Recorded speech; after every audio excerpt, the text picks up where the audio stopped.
আসলে আমাদের অনেক বেশি বলেছেন, এখন আমি কিছুই করতে পারিনি, চেষ্টা করে যাচ্ছি। তবে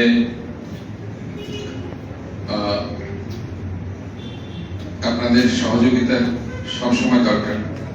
আমি আপনাদের পিছনে একটা খাল আছে, ছোট খাল আছে পিছনে, দুবার পরিষ্কার করেছি, তো ময়লা ফেলা হচ্ছে। এই যে সচেতনতা, আমরা আসলে যতই বলি যে ময়লা না ফেলার জন্য, কিন্তু নালা খালগুলোকে মনে হচ্ছে ময়লা ফেলার একটা স্টেশন হিসেবে সবাই বেছে নিচ্ছে। এই জিনিসটা আমার মনে হয় আপনারা যারা এলাকাতে আছেন, আপনারা একটু যদি সচেতন করতে পারেন যে এই যে প্লাস্টিক, পলিথিন, ককশিট, লাইলাতুল কদর খায়রুম মিন আলফি শাহর, এই রাত হাজার মাসের চাইতে, রাতের চাইতে অনেক বেশি উত্তম। কাজে এই রাত কেন উত্তম তা আমরা সবাই, তাওরাত, ইনজিল, আল কোরআন, জাবুর কার কাছে নাযিল হয়েছে? হযরত দাউদ আলাইহিস সালাম। তাওরাত হযরত মুসা আলাইহিস সালাম, ইনজিল হযরত ঈসা আলাইহিস সালাম, আর আল কোরআন আমাদের প্রিয় নবী, শেষ নবী হযরত মুহাম্মদ মুস্তাফা সাল্লাল্লাহু আলাইহি ওয়াসাল্লামের কাছে নাযিল হয়েছে এই রাতে। পবিত্র শব্দ আপনারা জানতে পারছেন। এটা যদি তুমি মনের মধ্যে নিয়ে বসে, আবার গোসলের কয় ফরজ আছে, রাস্তার কি হক আছে, প্রতিবেশীর কি হক আছে, মা বাবার কি হক আছে, সবই জানতে পারছে পুজোর বছর। উনি মনে মনে নিয়ে বসে থাকবে তো। কাজে হাদিসে এটাও আছে, জ্ঞান অর্জন করার জন্য শুধু চীন দেশে গ্রহণ করো, যদিও চীন দেশ একটা কমিউনিস্ট দেশ, কিন্তু সেখানে যেতে বলা হয়েছে জ্ঞান অর্জন করার জন্য। এবং এটা বলা হয়েছে যে জন্ম থেকে দোলনা পর্যন্ত জ্ঞান অর্জন করো। বয়স কোনো ফ্যাক্টর না। আমরা হয়তো মনে করছি যে আমার বয়স তো 70 হয়ে গেছে, লোকে কি বলবো, আমি এখন যদি কোরআন শিখি, আমি তো কোরআন ভুল পড়ছি, এখন যদি সবাই জেনে যায়, জানার কোনো শেষ নাই। কাজে আমাদেরকে ইনফরমেটিভ হতে হবে, জানতে হবে এবং জানাতে হবে। এটাই হচ্ছে আমাদের মূল। আর সহিফা কয়টা? সহিফা 100টা, ছোট ছোট সহিফা। সহিফার মধ্যে 50টা সহিফা হযরত শীশ আলাইহিস সালামের কাছে কিন্তু নাযিল হয়েছে। 50টা সহিফা। 30টা সহিফা নাযিল হয়েছে কার কাছে? হযরত ইদ্রিস আলাইহিস সালামের কাছে। আর আছে কয়টা? 20টা সহিফা। সহিফা মানে ছোট। সর্বকদের রাত হচ্ছে সহস্রাধিক রজনীর চাইতে উত্তম রজনী। কাজে এই রজনীতে আমরা আল্লাহ তাআলার কাছে যাই চাইবো আল্লাহ তাআলা দিয়ে দেবেন, কিন্তু চাওয়ার মতো চাইতে হবে। কাজে আমি যেটা চাইবো সেটা হচ্ছে সামনে বর্ষাকাল, জলাবদ্ধতা, আল্লাহ তাআলা আমার 70 লক্ষ মানুষকে যাতে জলাবদ্ধতার হাত থেকে মুক্তি দেয়, এটাই রব্বুল আলামিনের কাছে আমি চাইবো। যাতে করে আমার লোকজন যাতে ভালো থাকে, সুন্দর থাকে, সুস্থ থাকে, এবং আমরা এই চট্টগ্রাম শহর যাতে চাঁদা মুক্ত থাকে, সন্ত্রাস মুক্ত থাকে, এবং একটা পরিচ্ছন্ন, ক্লিন, গ্রিন, হেলদি সিটি হয়। এইটাই আল্লাহ তাআলার কাছে আমার কাম। কাজে আপনারা সবাই দোয়া করবেন। আমি আপনাদের কাছে দোয়া চাচ্ছি। আমি হুজুর বলেছি, আসলে আমি চাই যে মনে প্রাণে এই শহরের মানুষগুলো ভালো থাকুক। আসলে খুবই কষ্ট মানুষের। আমি আপ্রাণ চেষ্টা করেছি বিভিন্ন মার্কেটে গিয়ে এই যে তেলের দাম, প্রথম দিন থেকে যদি আমরা না যেতাম খাতুনগঞ্জে, হয়তো বা ওটা কঠিন হয়ে যেত। তো যাই হোক, সবারই সহযোগিতা নিয়ে আমরা এই কাজগুলো করেছি। এবং এটা আমরা বলছি এই শহরটা শুধু আমার একার শহর না, এই শহর আপনাদের সবার শহর। কারণ এই শহরে আপনাদের মা বাবা, দাদা দাদি ছিল, এখন আপনারা আছেন, এরপর আপনার বাচ্চারা, যারা ছোট ছোট বাচ্চা নিয়ে আসছে, এদের পরিবার থাকবে। কাজে আমাদের এই নেক্সট জেনারেশনকে একটা সুন্দর বাসযোগ্য শহর করার জন্য আমাদের সবাইকে সার্বিকভাবে মিলে কাজ করতে হবে। তাহলে দেখবেন আমরা একটি সুন্দর শহর সবাইকে উপহার দিতে পারব। আমি চেষ্টা করছি নালাগুলো পরিষ্কার করতে। যেখানে যেখানে সমস্যা আছে সেটা আপনারা জানাবেন। মশার ব্যাপারে আপনারা জানাবেন, মশা স্প্রে করছে কিনা, কারণ প্রতিটা জায়গায় আমার সুপারভাইজার আছে, এর আন্ডারে সেবকরা আছে। যদি কাজ না করে আপনারা জানাবেন। আপনারা অবশ্যই ফোন নাম্বার গুলো আমি বারবার যে জায়গায় যাই সে জায়গায় বলি যে সুপারভাইজার এবং ওয়ার্ড সচিবের নাম্বার গুলো নেবেন, এদেরকে ফোন করবেন। যদি কাজ না করে আমাকে জানাবেন, তাহলে পরে আমার তাদের বিরুদ্ধে অ্যাকশন নিতে আমার সহজ হবে। কারণ আমি চাই আগে যেটা হয়েছে সেটা এখন থেকে কাজ করতে হবে। কারণ কাজের জন্য সবাই টাকা নিচ্ছে, যদি বিনামূল্যে করতে সেটা ভিন্ন জিনিস। এখানে সবাই বেতন পাচ্ছে, কাজে কাজ করতে হবে। এবং আমি অনেক জায়গায় নিজে ফগার মেশিন দিয়েছি, অনেক ক্লাবকে, অনেক সোসাইটিকে। এরা বলছে যে আমরা নিজেরা স্প্রে করব। আমি অনেক ফগার মেশিন কিনেছি, আমি দিয়েছি, অনেক ক্লাবকে দিয়েছি। ওষুধ দিয়েছি, ওষুধ এখন আমরা নতুন ওষুধ আমেরিকান শিকাগো শহরের একটা রিসার্চ প্রোডাক্ট আমরা কিনেছি রিসেন্ট। আমি বারবার ওষুধ পরিবর্তন করছি যাতে করে মশার একই ওষুধে রেজিস্ট্যান্স ডেভেলপ করে। এই জন্য মশার ওষুধ আমি চেঞ্জ করছি। কাজে ইনশাআল্লাহ আশা করি একটু আমার এই জলবদ্ধতাটা এখন মূল চ্যালেঞ্জ। কারণ আগামী বছরের জুনের মধ্যে আল্লাহর রহমতে সমস্ত প্রজেক্ট যেগুলো সিডিএর কাজ চলছে সব ঠিক হয়ে যাবে। তবে আপনাদেরকে একটা বলছি যে এখন যে প্রবলেম গুলো হচ্ছে সেগুলো কিন্তু সিডিএ বিভিন্ন জায়গায় রিটেনিং ওয়াল দিচ্ছে, যার কারণে তারা বিভিন্ন জায়গায় বাদ দিচ্ছে। বাদ দেওয়ার কারণে অনেক জায়গায় পানি উঠে যাচ্ছে। এটা সাময়িক। তারপরেও যদি বেশি সমস্যা হয় আমাদের জানাবেন, আমরা পাম্পিং মেশিন দিয়ে পানিগুলো সাক করব।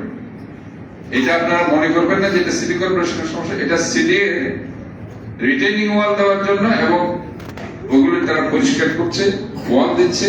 জলাবদ্ধতার যে প্রকল্প সেই প্রকল্পের জন্য, কারণ দ্রুত আমাকে 2 মাসের মধ্যে বর্ষার আগে সব শেষ করতে হচ্ছে।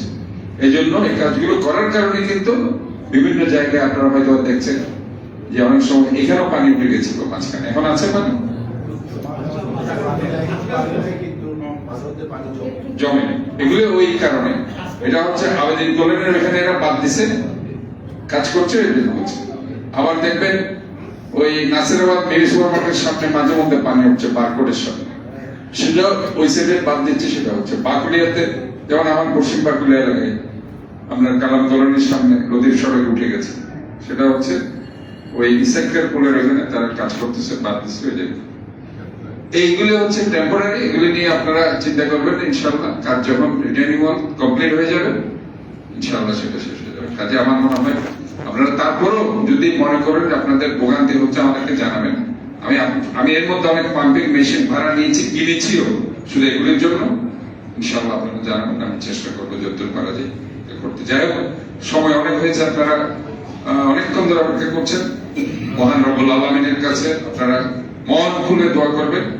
একমাত্র উনি, আপনার কেউ ক্ষমা না করলেও উনি ক্ষমা করে দেবেন। বারবার ওনার কাছে ক্ষমা চাইবেন, ক্ষমা প্রার্থনা করে দেবেন। সাল্লামের একজন উম্মত হিসেবে আমরা আজকে ওনার কিছু সুন্নত আমরা চেষ্টা করবো পালন করতে। অ্যাটলিস্ট 5 ওয়াক্ত নামাজের আগে যদি মেসওয়াক যদি আমরা করতে পারি, এটা একটা সুন্নত।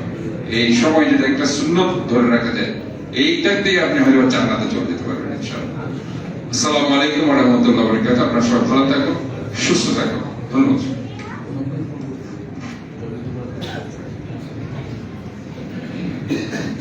সবাই দোয়া করে আমরা তিলাওয়াত করি সূরা ফাতিহা কিংবা সূরা ইখলাস।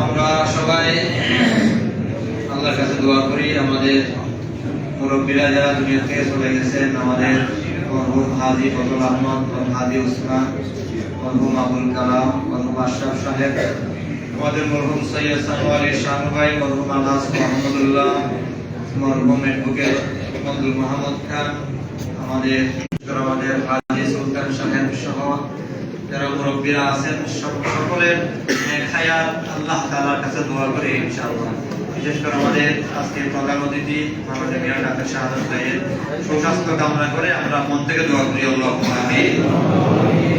আলহামদুলিল্লাহি রাব্বিল আলামিন ওয়াল আকিবাতু লিল মুত্তাকিন والصلاة والسلام على أشرف الأنبياء والمرسلين وعلى آله وأصحابه أجمعين. ربنا ظلمنا أنفسنا وإن لم تغفر لنا وترحمنا لنكونن من الخاسرين. اللهم إنك عفو تحب العفو فاعف عنا يا كريم. রব্বুল আলামিন রমজানের শুরু থেকে আজকে পর্যন্ত সারাদিন রোজা রাখিয়া মাগরিবের সময় ইফতার করে রাত্রে আমরা দাঁড়িয়ে দাঁড়িয়ে নামাজের মধ্যে কোরআন তেলাওয়াত শুনেছি। আল্লাহ তোমাকে সন্তুষ্টি করার জন্য আজকে লাইলাতুল কদরে আল্লাহ কোরআন মজিদ শেষ করেছি। রমজানের সিয়াম, সেহর, ইফতার, তারাবি, আমাদের খতমুল কোরআন তোমার শাহী দরবারে কবুল করে নাও। রওজা শরীফের মধ্যে আমাদের খতমুল কোরআনের সওয়াব পৌঁছায় দাও। তামাম পয়গম্বর, সাহাবায়ে কেরাম, তাবিঈন, তবে তাবিঈন, সমস্ত ওলি, কুতুব, আবাদাল, সমগ্র মুমিন মুমিনাতের কবরের মধ্যে সওয়াব পৌঁছায় দাও। আমাদের মাই মুরব্বীদের কবরে কবরে সওয়াব পৌঁছায় দাও। সমস্ত মুসল্লিরা আমাদের মতো কাতারে ছিল, আল্লাহ জুমাতে ছিল, তারাবিদের মধ্যে ছিল, হায়াত হায়াত অন্ধকার কবরে চলে গেছে। সওয়াব পৌঁছায় দাও। নানা দাদি, নানা নানি, শ্বশুর শাশুড়ি, ভাই ব্রাদার, আপনজন প্রত্যেকের রূহের মধ্যে সওয়াব পৌঁছায় দাও। রব্বুল আলামিন ইয়া আল্লাহ মুক্তিযুদ্ধের শহীদদের রূহের মধ্যে সওয়াব পৌঁছায় দাও। আল্লাহ কোটা বিরোধী আন্দোলনের সমস্ত ছাত্র ভাইরা শহীদ হয়েছেন, আল্লাহ তাদের কবরের মধ্যে সওয়াব পৌঁছায় দাও। আল্লাহ আমাদের প্রত্যেকের জীবনের গুনাহ খাতাগুলো মাফ করে দাও। আমাদেরকে মাফ করে দাও। আন্তর্জাতিক ষড়যন্ত্র থেকে হেফাজত করো। রব্বুল আলামিন ইয়া আল্লাহ সুন্দর একটা নির্বাচন ব্যবস্থা করিয়া দাও। রব্বুল আলামিন ইয়া আল্লাহ মেহেরবানি করে আমাদের ফিলিস্তিনের মুসলমানদের প্রতি রহমত করো। আল্লাহ আমাদের প্রথম কেবলা তারা স্বাধীনতা অর্জন করার জন্য তোমার আসমানি কুদরতি সাহায্য নাজিল করে দাও। আল্লাহ রাতের অন্ধকারে রোজার হালতে আল্লাহ ইসরায়েলের সন্ত্রাসীরা যারা শত শত শিশুকে শহীদ করে দিল, আল্লাহ আল্লাহ তাদেরকে ফেরাউনের মতো, নমরুদের মতো আল্লাহ নিস্তানাবুদ করিয়া প্রত্যেকের দোয়া কবুল করে নাও। আমাদের হাফেজ মুহাম্মদ সাদেক ওয়াকিদ আল্লাহ তার জীবনের গুনাহ খাতাগুলো মাফ করে দাও। আল্লাহ মরুদ সৈয়দ সামারি শাহর জন্য এক খতম কোরআন শরীফ দিয়েছেন, আল্লাহ তার কবরকে জান্নাতের বাগান বানিয়ে দাও। রব্বুল আলামিন যখন যেখানে যাবে, যেখানে থাকবে, ইজ্জতের মর্তবা দরওয়াজা বুলন্দ করে দিও। আল্লাহ আল্লাহ দলবদ্ধতার কথা তিনি বলেছেন, আল্লাহ আল্লাহ যেন চট্টগ্রামের মানুষকে ভালো